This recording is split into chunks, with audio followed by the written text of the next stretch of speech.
Don't let YouTube decide what information you get. That's your choice. YouTube is deleting our videos and cuts you off from a source of honest reporting. Make sure you don't lose access to NTD's news content, and take a quick moment to subscribe to our newsletter so no matter what happens here, you'll keep your access to a trustworthy news source. The Agriculture Department won't be able to grant loan relief based solely on the farmer's race for now. One of their programs excludes white farmers, and a judge is halting it. NTD's Allison Lee has the details.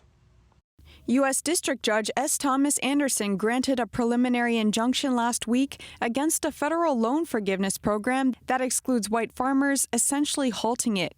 The Agriculture Department under President Biden created the program known as Section 1005. The judge wrote, absent action by the court, socially disadvantaged farmers will obtain debt relief, while plaintiff will suffer the irreparable harm of being excluded from that program solely on the basis of his race. Section 1005 was part of the American Rescue Plan that Biden sponsored. The program says it provides relief to socially disadvantaged farmers. The Agriculture Department defines them as Black, American Indian, Alaskan Native, Hispanic, Asian, or Pacific Islander. The department claims it was to address the cumulative effects of discrimination. White Tennessee farmer Robert Holman sued over the program. He argues that it is unconstitutional and violates the Constitution's Equal Protection Clause, and the judge favors his arguments.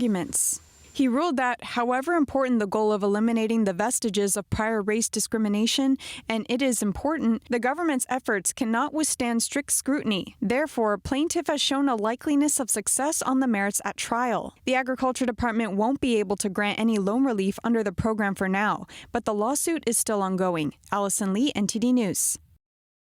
Many Cuban citizens are losing their internet connections amid large-scale protests against the country's communist regime.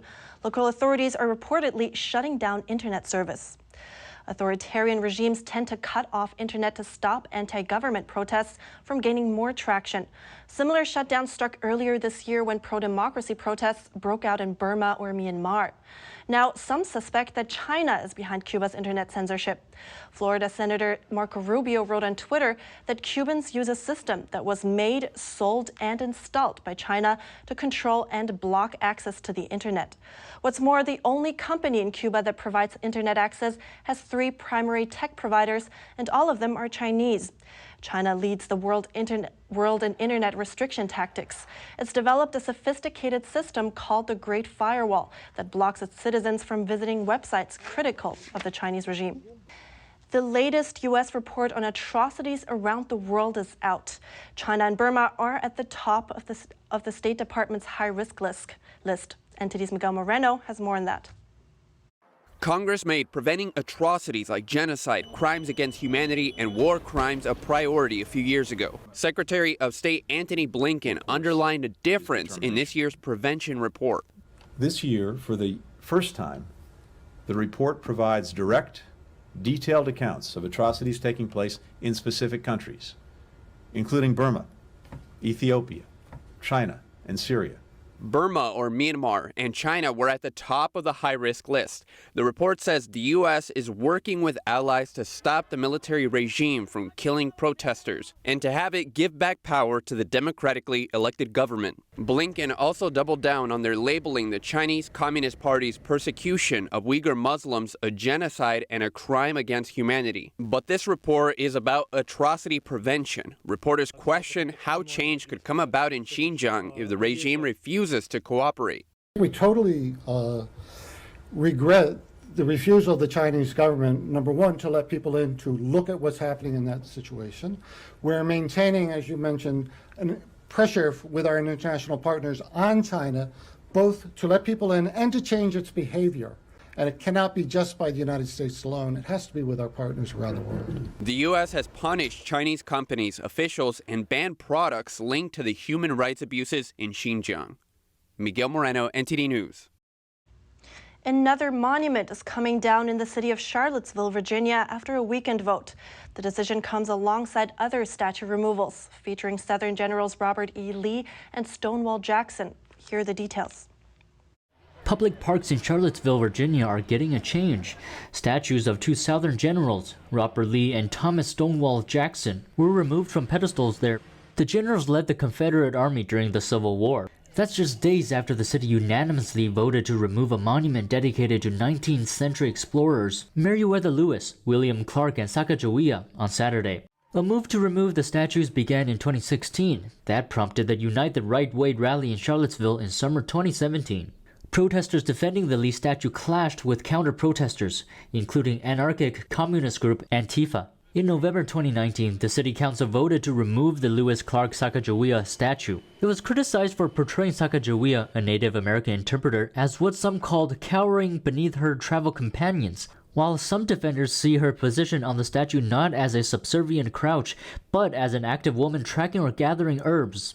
The city council set aside about $1 million to cover the removal of all 3 statues. In a Friday statement, Charlottesville officials explained that the statues would be kept in storage until they make a final decision about what to do with them. The Taliban says it sees China as its friend and hopes to talk with Beijing as soon as possible. While U.S. troops are pulling out of Afghanistan, the Taliban is inviting Beijing for reconstructions and investments and guarantees to ensure its safety. The Taliban says it sees China as a friend and promises Chinese investments in Afghanistan are secure.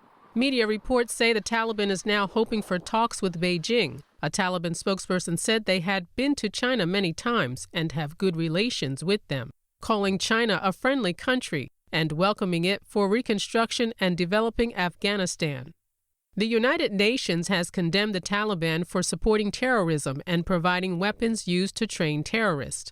The Taliban's remarks come amid a withdrawal of U.S. troops. American forces have fought in Afghanistan for 20 years.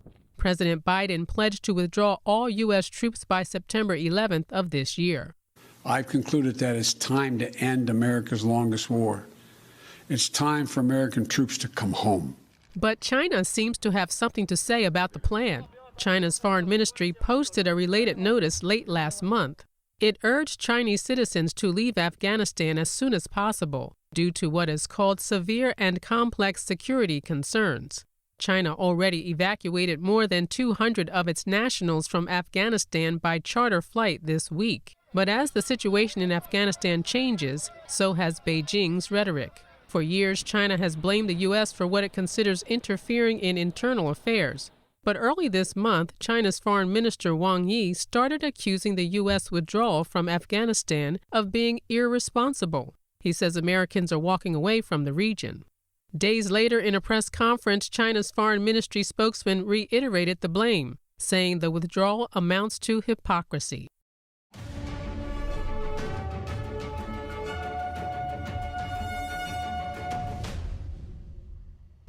Navigating a world of economic madness, you need to have the right guide. What do today's decisions mean for your tomorrow? We ask why. What's the alternative? Uncover the deeper reasons and the hidden influences, and highlight the real opportunities for profit. At NTD Business, we connect the dots for you. Good evening. Thanks for joining us.